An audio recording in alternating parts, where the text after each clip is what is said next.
Hey everyone, let's take a look at the history of the recorded eruptions of the Soufriere volcano on the island of St. Vincent. Although the geological record of past eruptions would consist of many eruptions occurring over a period of several millennia, the first recorded explosive eruption occurred on March 26, 1718. According to an article posted on July 5, 1718 by the English writer Daniel Defoe, an account of the eruption was relayed to him by sailors who were within the vicinity of the island. At this time in history, the island was only inhabited by Kalinago people who were also known as Carib Indians. The sailors used descriptions such as that terrible flash of fire, clashes of thunder, and ash thick as smoke, fine as dust, and solid as sand to describe the eruption. Many of the ships within the vicinity also recorded between 9 inches and 1 foot thick ashfall on board.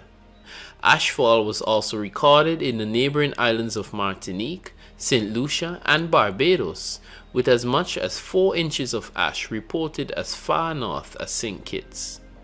The following year, in 1719, the island of St. Vincent received its first permanent European settlers in the form of French settlers in the town of Barraly. This marked the beginning of in-depth exploration and study of the volcano. In 1784, then curator of the Botanical Gardens, Alexander Anderson, provided the first ever detailed record describing the crater of the volcano. The second recorded explosive eruption of the volcano occurred on April 30th, 1812. This occurred 94 years after the 1718 eruption, as well as 17 years after the death of Paramount Chief of the Garifuna, His Excellency Joseph Chatoyer, and the end of the Second Carib War. The eruption was described as a very violent one, causing much destruction and killing 56 persons.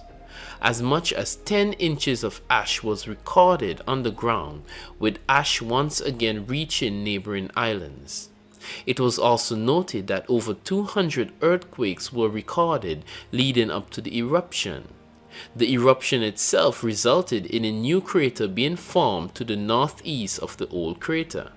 Now, although written records were kept by the British Parliament, the eruption was most famously documented in the form of a painting which was done by J.M.W. Turner. Turner made a painting from a sketch that was made by Hugh Perry Keene, a lawyer and plantation owner who lived in St. Vincent at that time. About 2 years after the 1812 eruption, on January 9, 1814, a small eruption occurred where rocks were thrown half a kilometer out of the crater. Then, in 1880, the water in the crater began to increase in temperature, resulting in a scorching of the vegetation that surrounded the crater. In the year 1898, 86 years after the 1812 eruption, St. Vincent was devastated by the passage of the 1898 Windward Island hurricane. This hurricane destroyed the villages of Richmond, Walibu, Chateaubelair, Cumberland, and Barraly, taking over 300 human lives on the island. Just 4 years after this destructive event, the volcano erupted again on May 7, 1902, exactly 90 years since the events of the 1812 eruption. To date, the 1902 eruption is still known as the volcano's most destructive eruption episode. The eruption resulted in the death of approximately 1,680 persons, making it the 19th deadliest volcanic eruption in recorded human history. Now, although activity at the volcano continued into 1903, the main component of the eruption was the descent of the Great Black Cloud, a pyroclastic flow that occurred on May 7th. This cloud of ash, Rock, heat, and sulfuric gases decimated the communities of Chateaubelair and Richmond, both of which were still in the rebuilding process from the effects of the 1898 hurricane. Fancy, Owia, Orange Hill, Turema, Sandy Bay, Langley Park, and Georgetown were also significantly damaged. Most of the lives lost were Kalinago descendants who lived in the northern communities, including the settlement of Mont Ronde, just north of Richmond Estate. In 1805, the British legislature on the island had granted a pardon to Caribs that had not surrendered after the events of the Second Carib War. The pardon allocated 230 acres of land for them to live on at Mont Ronde on the conditions that the Caribs did not alienate it or grow sugar on it. The destruction of this community 97 years later in 1902 signaled the destruction of the Caribbean's then known largest community of Kalinago people. The 1902 eruption also destroyed much of the island's biodiversity, including much of the island's native forests. The 1898 hurricane and 1902 volcanic eruption destroyed so much of the island's native forests that today St. Vincent is estimated to have little to none of its original native trees and forest areas remaining. The eruption also killed much of the island's fauna, with dead St. Vincent parrots found along the island's northern coastline. The volcano remained inactive for another 68 years until October 31, 1971.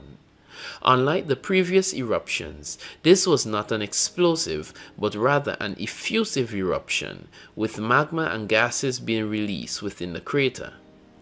Then, 8 years later, on Good Friday, April 13, 1979, an explosive eruption occurred once again. The eruption was volcanic in nature, producing incandescent fragments of new viscous lava. Steam and tephra from the volcano reached as high as 12 miles or 20 kilometers, causing significant ashfall in the neighboring islands. No human lives were lost as a result of the eruption. However, over 20,000 persons had to be evacuated to the south of the island. Only 63 evacuation centers were earmarked for these individuals, which resulted in sanitary issues at these centers. Nevertheless, effective scientific monitoring and a rapid evacuation response by the government helped to save many lives. In the midst of disaster, a step in the right direction was made. On December 29, 2020, Prime Minister Dr. the Honorable Ralph Gonsalves held an emergency press conference updating the Vincentian public on activity that was being monitored at the Soufriere volcano. It was determined by the University of the West Indies Seismic Research Center, led by famed Vincentian geologist Professor Richard Robinson, that an effusive eruption was occurring within the volcano's crater.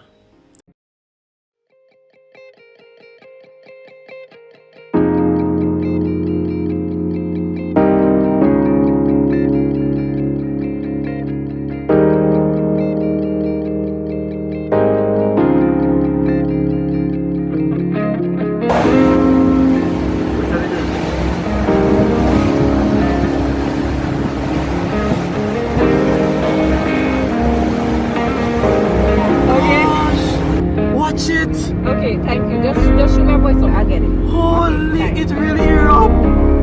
My God! Yeah, this suffer just blew the guys right at Chester over my head. Watch, look at this. Wow! Seeing this thing live. Chester Cottage right here. This thing mount over the top of the mountain. Wow!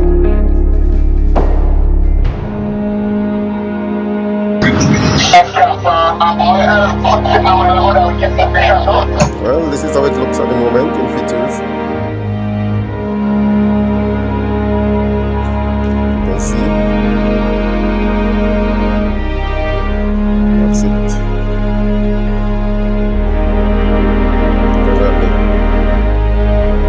Hurry up, if you're coming, hurry up if you're coming. you're coming. As you can see on the ground, it's ashes, you know? Brother man. Ashes falling. Yes, please. Yes, yes, yes. We have it locked already. We have it already. Yeah, as you can see, plenty stone in the yard. Pitching out stone. Look, big stone. And stone them so you can big it here, you both in them, what a big.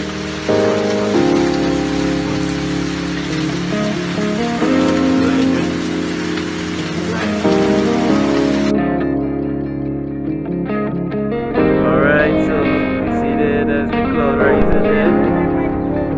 Right behind St. Andrew's Mountain, so we in town, we seeing it. My lord, this thing is one thing recording it, is another thing actually seeing it with your own eyes. Man, this is really something else. Wow. Alright. Apparently this is a second eruption. Second explosion rather. Apparently I think it's a this morning was reported about 20,000 feet on the horizon. I don't even want to know what the height of this one is.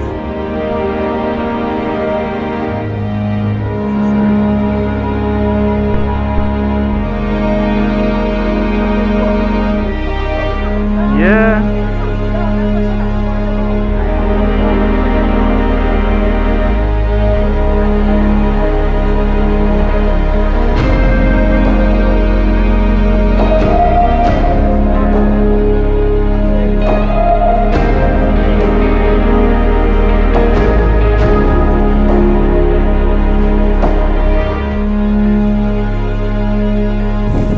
Today is quite the day for us here in St. Vincent and the Grenadines. As you know, the Soufriere volcano has undergone a series of eruptions, and right now we're having some serious ashfall, some serious ashfall here. We were just perusing through Kingston. We're now in the outskirts of Kingston here, and my lord, it's truly something else.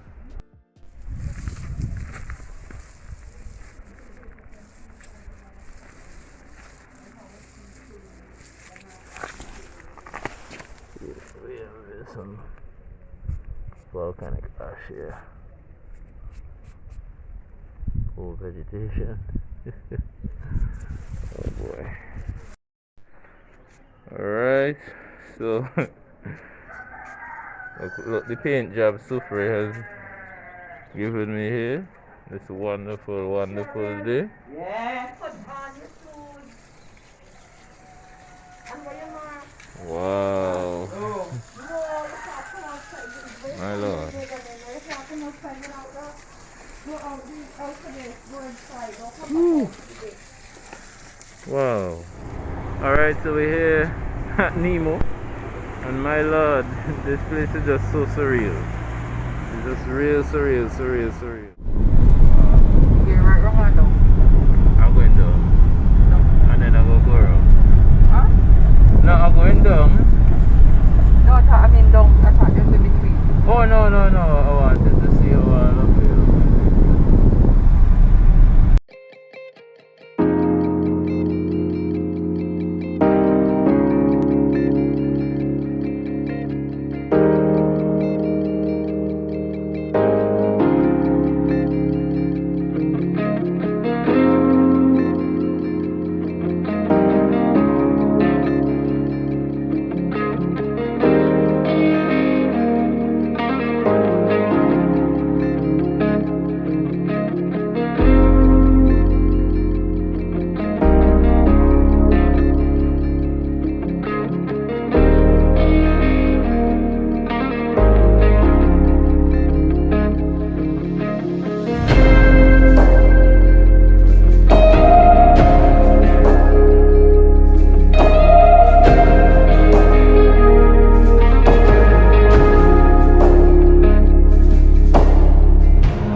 Today the 13th of April 2021, and we awoke to this.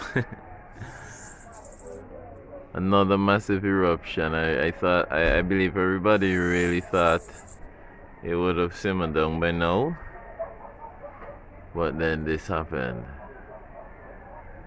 Oh wow. Wow. Alright, good day everybody. Today is Wednesday, April 14th, 2021. This is day 6 of the eruptions of the Soufriere volcano here in St. Vincent and the Grenadines. Right now we're grateful for life, for health, for strength. Even now, and actually at this very moment while I'm recording this, the Soufriere volcano is actually erupting once again. We're not seeing the ash cloud rising. Currently I'm in the south of the island of St. Vincent, but the ash cloud would present itself very soon. However, we have a lot of cloud coverage today, so visibility is pretty poor. The past days have been pretty interesting. Friday, of course, was the first major set of eruptions. Saturday was, as you could see from some of the clips, Saturday was a very dusty day. Sunday was a bit better. We had some rainfall that really helped to ease the dust. But then we, of course, had Monday and Tuesday where we had some other events. And, of course, we had the beginning of pyroclastic flows and so on to the north of the island. So we have a lot of things going on. I guess I can consider this a vlog. I'm not even too sure if to consider it a vlog, but just a little update to give you in terms of the progress of the volcano. We're hoping that the eruptions could cease soon, but there are much more updates. For further updates, you can always check the UWI Seismic Research Center, even the National Emergency Management Organization here in St. Vincent and the Grenadines. I encourage you guys to keep St. Vincent and the Grenadines in your prayers, and we're in this together. We also sympathize seriously with our friends in Barbados, St. Lucia, Grenada, and other places that have been experiencing ashfall. We sympathize with them tremendously, and we know that it's very difficult, but we're really all in this together.